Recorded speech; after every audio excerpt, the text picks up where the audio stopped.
ഞാൻ എല്ലാ ദിവസവും ഒരു പേജെങ്കിലും ബൈബിൾ വായിക്കാം, ഒരു പേജെങ്കിലും.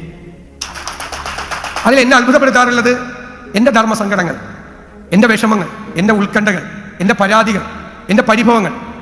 അതിനെല്ലാം ഏതെങ്കിലും തരത്തിൽ എനിക്കൊരു പരിഹാരം ഞാൻ വായിക്കുന്ന ഒരു പേജിൽ നിന്നോ ഒരു ഗണ്യയിൽ നിന്നോ എനിക്ക് എപ്പോഴും തരാറുണ്ട്. ഞങ്ങളൊക്കെ രാഷ്ട്രീയക്കാരായതുകൊണ്ട് ആരും സാധാരണ പറഞ്ഞാൽ വിശ്വസിക്കില്ല. നമ്മൾ പറയുന്നത് നമ്മൾ ഓരോ വേദിയിലും വന്ന് ഓരോ വേദിയുടെയും സൗകര്യത്തിന് വേണ്ടി നമ്മൾ സംസാരിക്കുകയാണെന്ന് തെറ്റിദ്ധരിക്കപ്പെടുന്ന ആളുകളാണ് ഞങ്ങളെല്ലാവരും. പ്രതിപക്ഷ നേതാവായപ്പോൾ ഞാൻ പെട്ടെന്ന് എന്താ ചെയ്യേണ്ടത്, എങ്ങനെയാണ് ചെയ്യേണ്ടത്, എന്തായിരിക്കണം സമീപനം. ഞാൻ ഗവൺമെന്റിന്റെ ഭാഗമല്ല, എന്നാൽ ഗവൺമെന്റിന്റെ ഭാഗമാണ്. ഗവൺമെന്റിനെ നടത്തേണ്ട ആളാണ്, സൂക്ഷിച്ച് പരിശോധിക്കേണ്ട ആളാണ്, സൂക്ഷ്മ പരിശോധന നടത്തേണ്ട ആളാണ്. ഞാനിങ്ങനെ ആലോചിച്ചിട്ടാണ് കിടന്നത്. പിറ്റേ ദിവസം രാവിലെ ഞാൻ വായിച്ച ഭാഗം, ഞാൻ പറഞ്ഞല്ലോ നിങ്ങളാരും വിശ്വസിക്കില്ല, ഞാൻ വായിച്ച ഭാഗം ശലോമോന്റെ പ്രാർത്ഥനയാണ്, സോളമൻ രാജാവിന്റെ ദൈവത്തോടുള്ള പ്രാർത്ഥന. എന്താ പറയുന്നത്?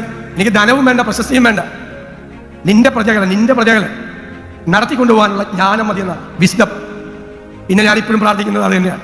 വേറൊന്നും വേണ്ട, ധനവും വേണ്ട, പ്രശസ്തിയും വേണ്ട, നിന്റെ പ്രജകളാണ്, അവരെ നടത്തിക്കൊണ്ടുപോകാൻ വേണ്ടിയിട്ടുള്ള ജ്ഞാനം മാത്രം മതിയെന്നാണ്. എല്ലാത്തിനും നമുക്ക് വിശുദ്ധ ഗ്രന്ഥത്തിലും ആ ക്രൈസ്തവ ദർശനത്തിലും എല്ലാത്തിനും മറുപടിയുണ്ട്. വളർന്നു പോകില്ല, പിന്തിരിഞ്ഞോടില്ല, ആത്മഹത്യ ചെയ്യില്ല.